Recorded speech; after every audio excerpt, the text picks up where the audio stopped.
Magandang araw ulit. Andito na naman ako.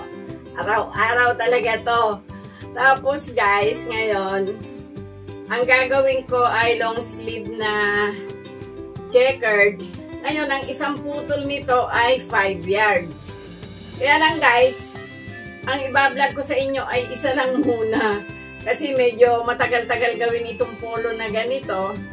Pero ito napakaganda ng tela guys. Oh. Parang wool siya. Yung isa kasi, ito, manipis. Kaya, ito po ang ibablog ko muna.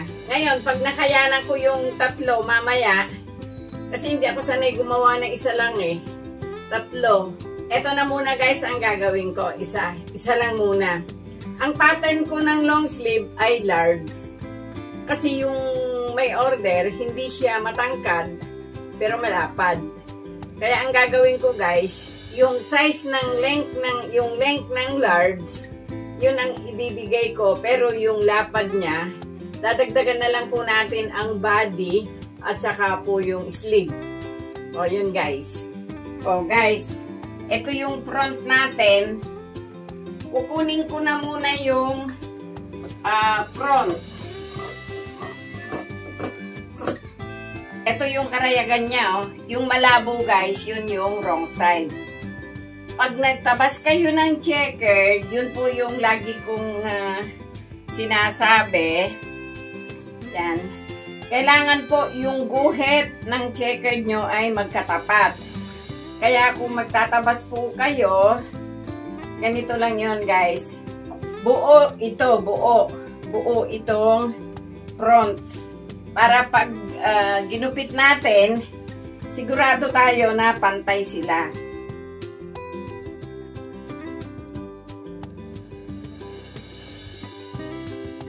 Pagdating doon, magsobra kayo ng 1.5 inch.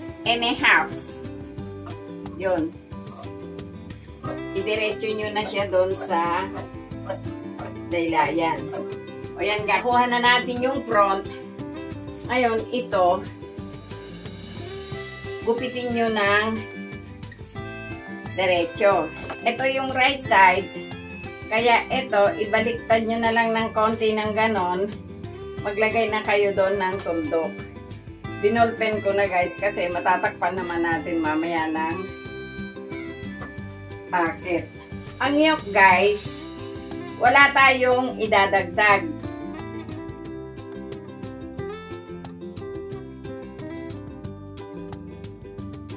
Kasi yung ibang polo, pag mura lang yung bentahan, hindi nila dinodouble. Ito, sinisingle lang. O guys, ito na yung back.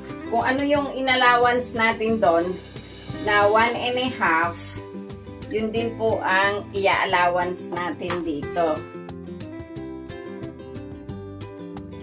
O, yan na po yung ating back.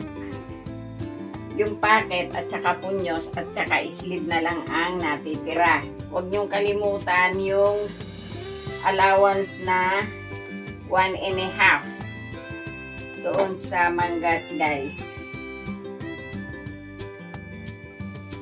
Oh, nakuha na natin tong sleeve guys.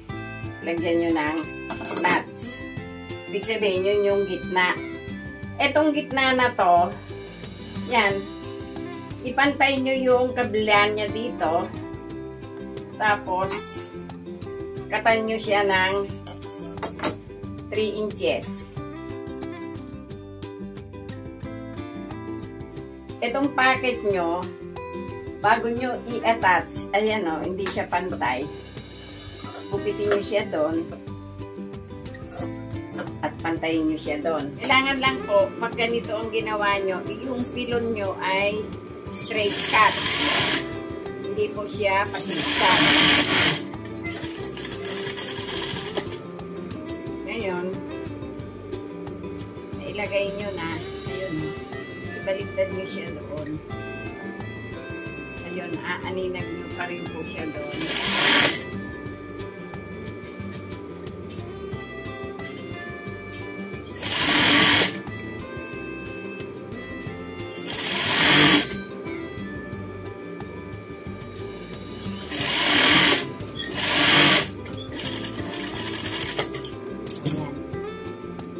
pag natapos nyo, dito nyo muna tatanggalan.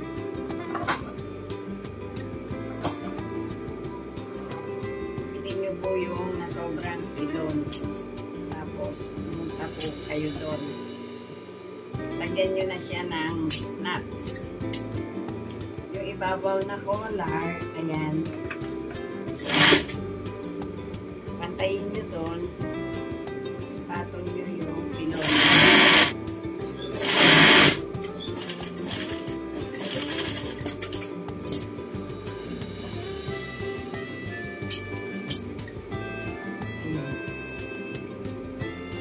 Pagdating doon, guys,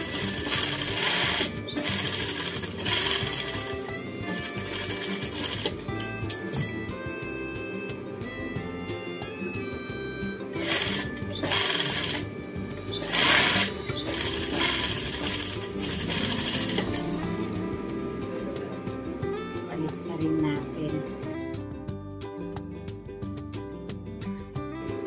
Pagkabaliktad, pasadahan na 1/4 yung ibabaw.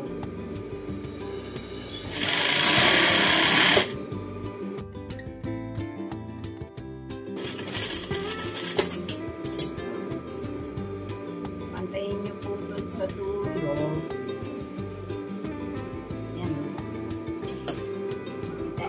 Dito. Lahat po pantay. Tapos kunin nyo ulit yung nut sa gitna. Yung nakadikit sa pilon, yun ang idikit nyo. And guys, naidikit natin yung kabila. Kunin nyo ngayon dito. Ito yung kabiyak ng bangkito. Pag kinapit nyo, ayun, magtira lang kayo doon na 1/4.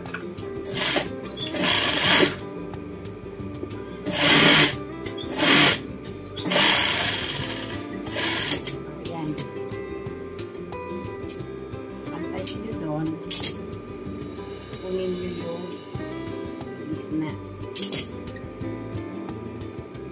Pag nakuha nyo na yung gitna, ito guys, yung sa ilalim, ayun, para sigurado mamaya na pantay sila, lagyan nyo na doon ng tandaan para doon kayo magsimula mamaya. Itong bulsa, ito siya guys, tupiin nyo ng 1/4 at ibalik nyo ng 1/2 inch.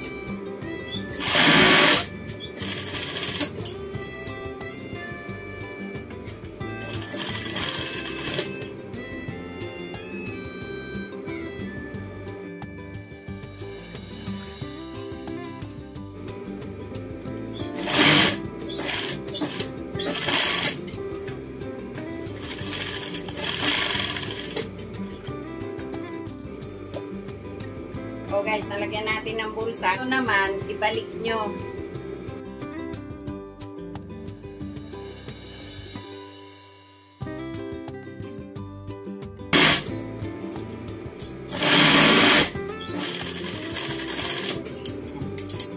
Pag natakbuhan nyo siya, ayun o, umaangat po yun. Balikan nyo ng 1/4.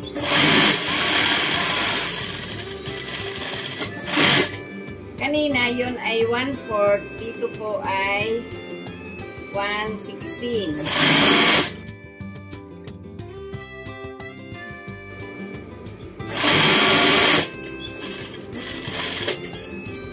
Oh, yun lang siya guys.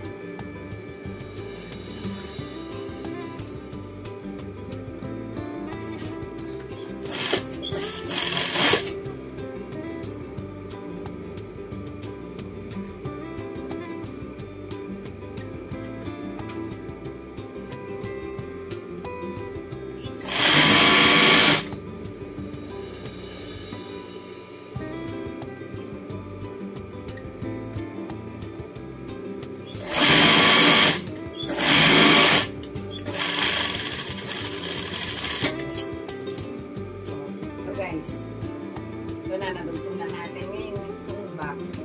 I-fold nyo paliit. Ito yung isa, oh. Nakagitna ito. Ngayon, nakagitna yan. Ito, i-fold nyo ng maliit. Patong nyo doon. Tapos guys, ito, i-fold nyo din siya ng maliit. Ipatong nyo naman siya dito. Ito siya guys, ipatong natin ito. I-fold nyo to at i-fold natin ito. Ito na yung isang yolk. Pantayin nyo doon. Pantayin nyo doon.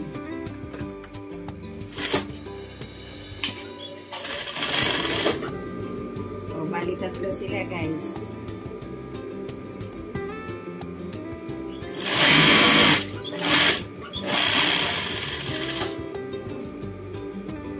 Yung yolk,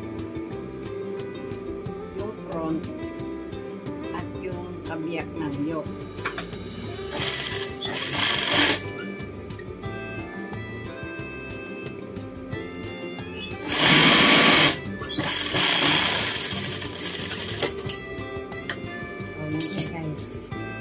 Ngayon, ito, nakuha na natin.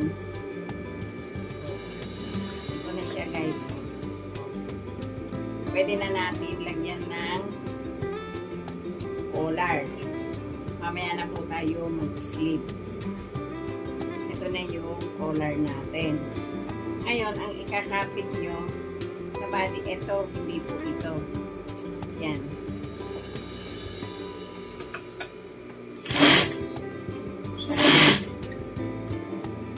Ito, may nuts ito. Kailangan magtapat sila ng nuts dito. Ayun, no. Oh.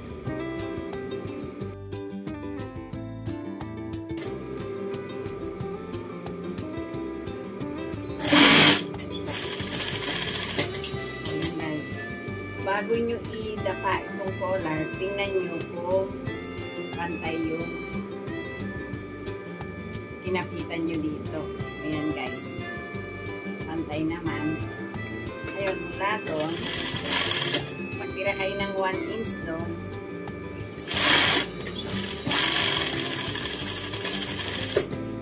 o yun guys, gupitin nyo itong may pilon.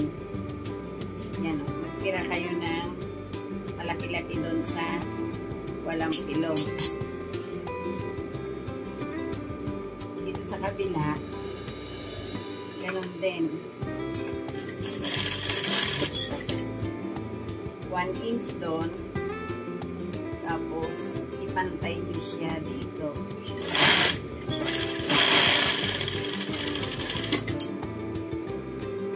Tanggalin nyo yung pilon.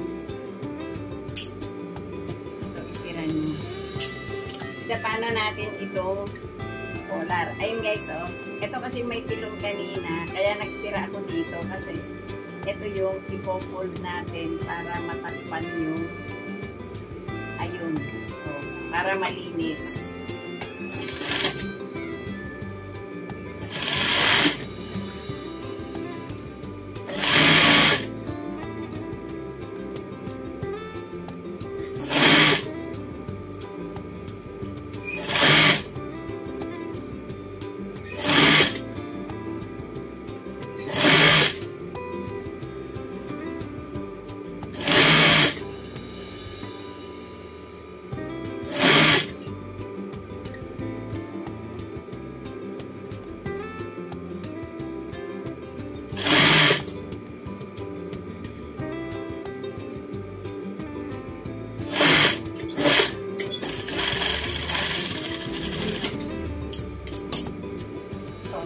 Guys, oh, flat.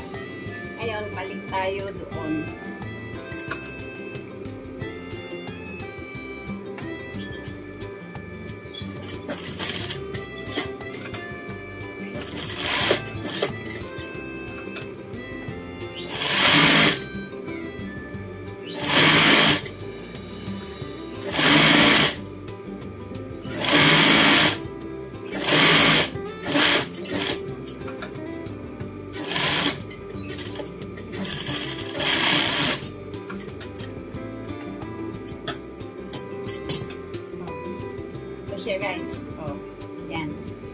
Tapos yung likod, ito. Dito na tayo sa sleeve. So guys, ito na yung sleeve natin. Ito na yung lalagyan natin nitong bracket.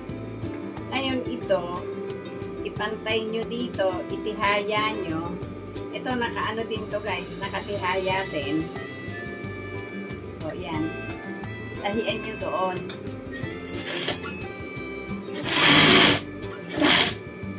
Yan, pumunta kayo dito. Tapos guys, itong isa, i-fold nyo ng 1/8. Basta yung kaya nyo siyang i-fold. Labas kayo doon. Nakalabas na kayo doon. Yung kinapit natin dito sa kabila. Ayun guys, oh, hanggang doon yung tahi natin eh. Pagdating dito, lagyan nyo ng gupit para makalabas kayo dito. Ngayon, nakalabas na kayo dito. Ito, dapain nyo doon. Ito na yung right side.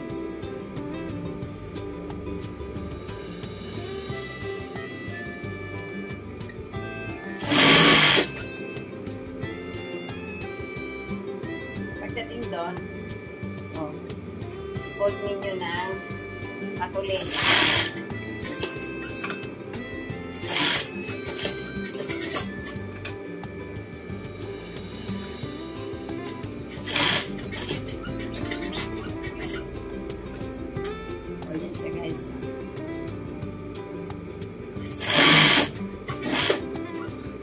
Pagdating dito, ilakin nyo.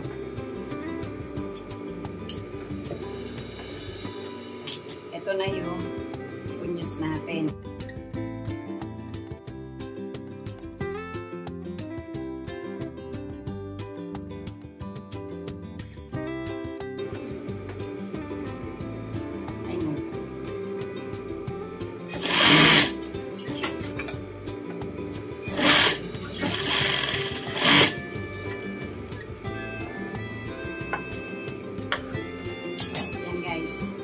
Mamaya ko pa i-attach yung sleeve. Ganito lang to.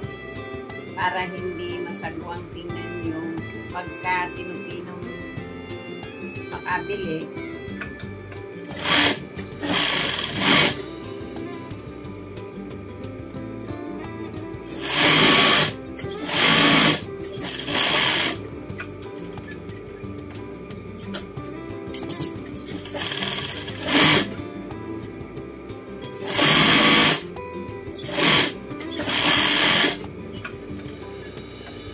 Idapaan nyo doon. Magtira kayo ng 1/4.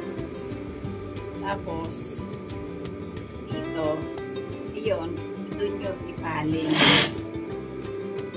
Tapos guys, mag-fix kayo ng isang malaki.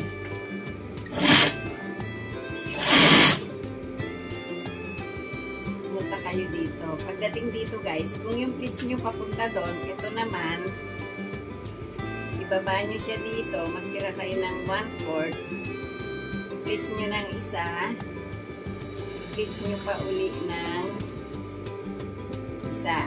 Bali dito, sa malapad, sa may placket, dalawa ang pleats.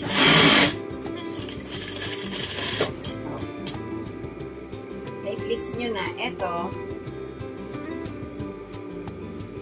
dali nyo doon. Pagsamahin nyo, yung natirang 1/4, hatiin nyo siya ng 1/4 na papunta doon sa dulo. Ito, yan.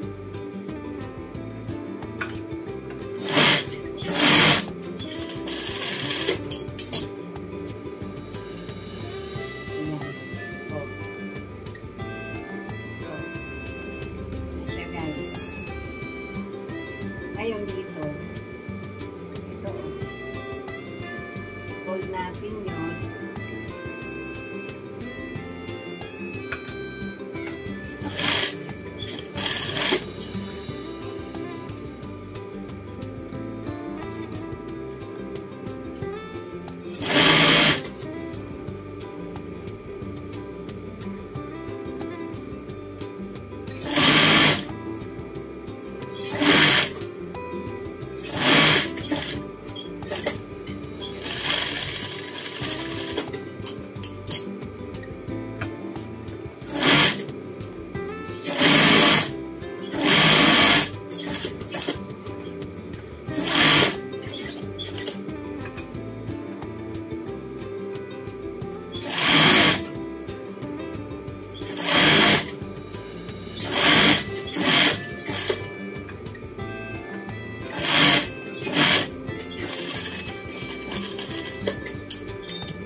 Yung isa kanina, ang una natin sinalang ito kasi kanan yon. Ngayon ito kaliwa na. Kaya ang una natin isasalang itong malapad.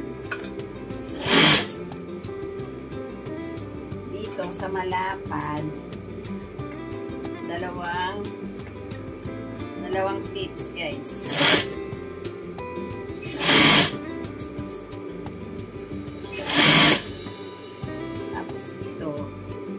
Antayin nyo siya doon.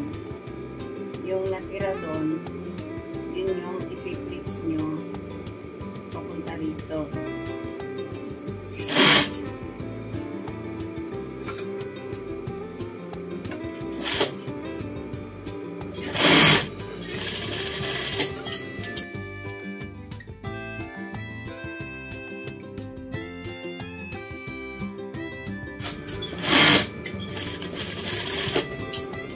Pag yung likod, itong maliit na to, yun ang iuuna nyo sa sleeve.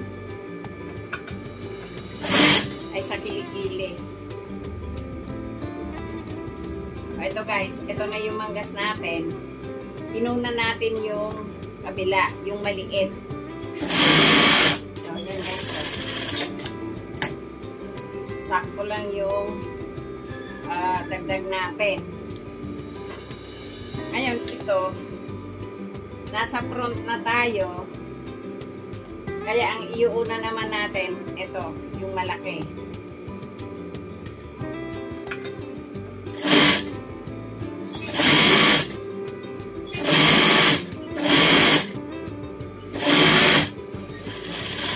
O, i-overlock ko muna guys. Tapos, bubuuin na natin.